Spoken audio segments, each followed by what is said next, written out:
अस्सलाम अलैकुम पाक ब्रीडर्स। आज की वीडियो में हम बात करेंगे परिंदों और तोतों की डिवॉर्मिंग के बारे में। जी हाँ, जैसे इंसानों को पेट के कीड़ों से महफूज रखने की ज़रूरत होती है, बिल्कुल वैसे ही परिंदों को भी कीड़ों से बचाना ज़रूरी है।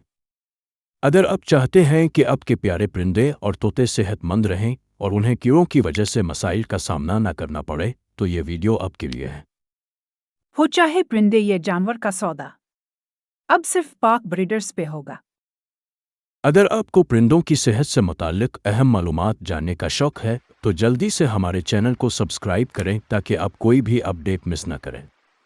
सबसे पहले बात करते हैं कि डिवॉर्मिंग क्यों ज़रूरी है। परिंदों के पेट में कीड़े परिंदों की ग़िज़ा को सही तरह हज़म नहीं होने देते, जिससे उनकी सेहत ख़राब हो सकती है। ये कीड़े परिंदों की नशोनुमा को रोकते हैं, उन्हें कमज़ोर बनाते हैं और बाज़ सूरतों में मौत का भी सबब बन सकते हैं। आमतौर पर परिंदों में राउंड वर्म्स, टेप वर्म्स और आर्क वर्म्स जैसे कीड़े ज़्यादा पाए जाते हैं। ये कीड़े परिंदों के जिस्म में खुराक से तवानाई छीन लेते हैं, जिससे परिंदा लाग़र और बीमार हो जाता है। इसलिए परिंदों की बाकायदगी से डिवॉर्मिंग करना ज़रूरी है। परिंदों की डिवॉर्मिंग का बेहतरीन वक्त गर्मियों का होता है, क्योंकि कीड़े इन दिनों ज़्यादा पैदा होते हैं। छोटे परिंदे जैसे तोते, फंच, कबूतर वगैरह को हर 3 से 6 माह बाद डिवॉर्मिंग करानी चाहिए, जबकि बड़े परिंदे जैसे मकाओ और काकाटो को साल में कम अज़ कम 2 बार डिवॉर्मिंग करानी चाहिए। कौन सी अद्वियात इस्तेमाल करनी चाहिए? डिवॉर्मिंग के लिए मार्केट में बहुत सी अद्वियात दस्तयाब हैं, जैसे कि पाइपरजीन, इरमेक्टन और फिनिबिंडाज़ोल। ये अद्वियात परिंदों को पेट के कीड़ों से निजात दिलाती है। अद्वियात का इस्तेमाल करते वक्त ये बात याद रखें कि परिंदे की नस्ल और उम्र के मुताबिक दवा की मिकदार का तयन करें। डिवॉर्मिंग का तरीका: 1.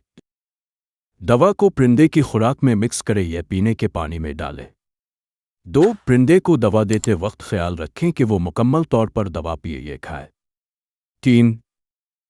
दवा देते वक्त परिंदे के वज़न और उम्र का ख्याल रखें ताकि दुरुस्त मिकदार दी जा सके। 4.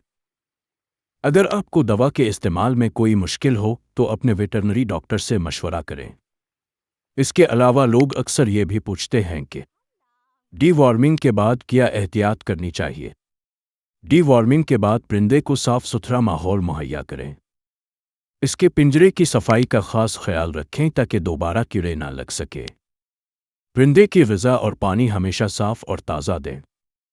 इसके अलावा अगर आप परिंदों और जानवरों की सेल परचेज करते हैं तो पाक ब्रीडर एप्लीकेशन आपके लिए फ़ायदेमंद हो सकती है। तो अभी गूगल प्ले स्टोर से पाक ब्रीडर्स एप्लीकेशन को डाउनलोड करें और अपना अकाउंट बनाकर लामहदूद फ्री इश्तिहार लगाएं। दोस्तों, परिंदों की डिवॉर्मिंग उनकी सेहत के लिए बेहद ज़रूरी है। अगर आप अपने परिंदों को सेहतमंद और खुश रखना चाहते हैं तो उनकी बाकायदगी से डिवॉर्मिंग ज़रूर करें। उम्मीद है कि आपको आज की वीडियो पसंद आई होगी। अगर आपको हमारी मालूमात मुफीद लगी तो जल्दी से लाइक का बटन दबाएं और चैनल को सब्सक्राइब करना ना भूलें ताकि आपको ऐसी मज़ीद वीडियोज़ मिलती रहें। अल्लाह हाफ़िज़।